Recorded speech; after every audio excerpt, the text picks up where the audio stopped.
इन्होंने मुगल को और अंग्रेजों को पीछे छोड़ दिया है। ठीक है, कलेक्टर साहब रात को 3 बजे आते हैं, रात को 3 बजे, टाइम भी आपको हम दिखा देंगे। 3 बजे आके फर्जी सा कागज लेके आते हैं। हमारी पहली मांग थी 87-13 को के सिस्टम को खत्म किया जाए। इन्होंने क्या कहा, 87-13 का मैटर कोर्ट डिसाइड करेगा। ये तो आंदोलन स्टार्ट करने के पहले भी हमको पता था।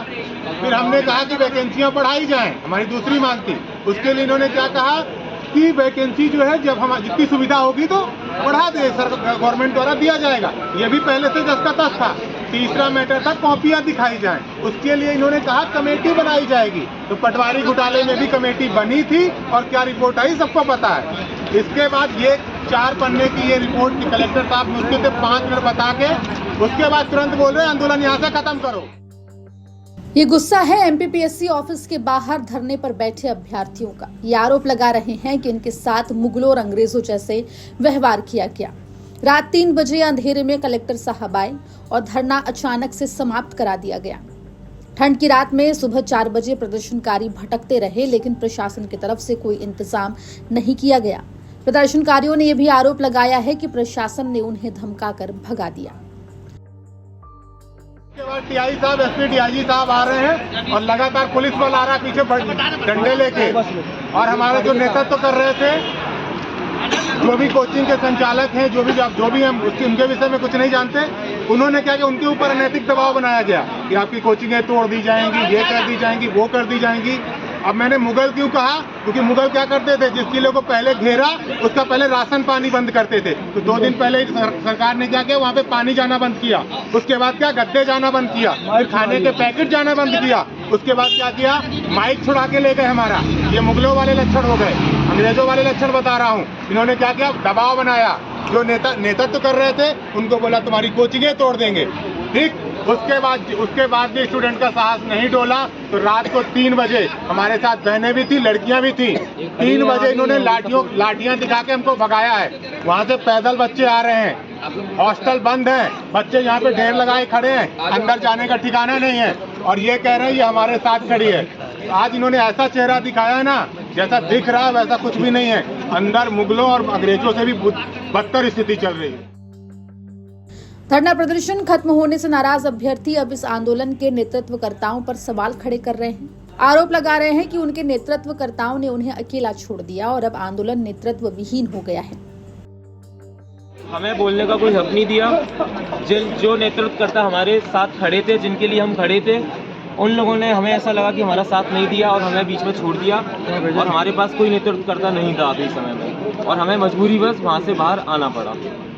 हम अनाथों की तरह घूम रहे हैं, लग रहा है हमारा कोई लीडर नहीं था। अब अनाथों की तरह हम घूम रहे हैं। भाई साहब यहाँ आ जाओ, यहाँ जाओ, एक छोटी सी जगह मिले, यहाँ पे 150 लोग खड़े हैं। 500-1000 लोग को ऐसे मार के भगा जैसे गाय भैंस जानवर हो। जानवर है, घूमने तो मार के भगाओ, यहाँ पे रोड खाली करवाओ। भाई साहब जानवर नहीं है, और यहाँ पे कोई पॉलिटिकल मुद्दा नहीं था। हम अपने कैरियर के लिए परेशान थे। मेरा तो यही मानना है कि भाई साहब आपके गोलमोल से 4-5 साल स्ट्रगल करने से अच्छा आप वहीं, मैं तो कह रहा हूँ आपको लाठीचार्ज की जगह आपको जलियांवाला बाग हुआ था ना, वो करवाना था। रात को कोई न्यूज चैनल भी नहीं था, वो भी सब आपके सेट हैं। अभी हम न्यूज चैनल को कॉल कर रहे हैं, नहीं आ रहे हैं। हम अपने मोबाइलों से वीडियो बना रहे हैं। आपको बढ़िया घेर के गोलियां चलवानी थी, हमारी भी समस्या खत्म हो जाती है, आपकी भी।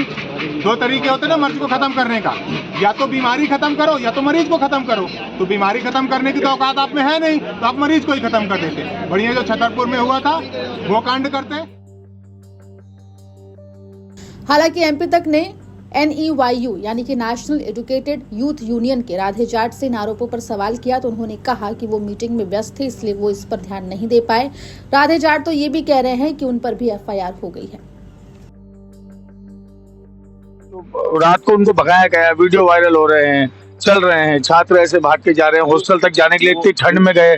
तो भाई अगर कोई जोर जबरदस्ती नहीं थी, कोई दबाव नहीं था, तो छात्रों की जैसे यहाँ व्यवस्था की थी उस तरह की व्यवस्था उनके जाने की भी करना थी। वो कुछ चीजें जो है वो प्रशासन की गलत है। सारी चीजें हम भी, क्योंकि हम चर्चाएं कर रहे थे, हम लोग सारी चीजों में लगे थे। तो उन चीजों पे जब अभी कल हमारी कलेक्टर साहब से भी बात होगी, सारी चीजों में अभी हमें पता चला हम पे FIR हुई है। फिलहाल एमपीपीएससी का आंदोलन अब खत्म हो गया है। NEYU के सदस्यों ने सीएम से मुलाकात भी की, वहां से भी सभी मांगों को लेकर भरोसा मिला है। ये बात और है कि आंदोलनकारी लिखित भरोसे की मांग कर रहे थे, लेकिन उन्हें लिखित में ना तो प्रशासन ने भरोसा दिया और ना ही सरकार ने। कांड करते पता है ना छतरपुर का जो जलियांवाला वो करते, या तो 1919 वाला जलियांवाला उस तरह कर देते, आप भी नाम में आते भाई उस सरकार में ये कांड हुआ और आपका भी नाम होता और हमारी भी समस्या का समाधान होता। ये जो आंदोलन की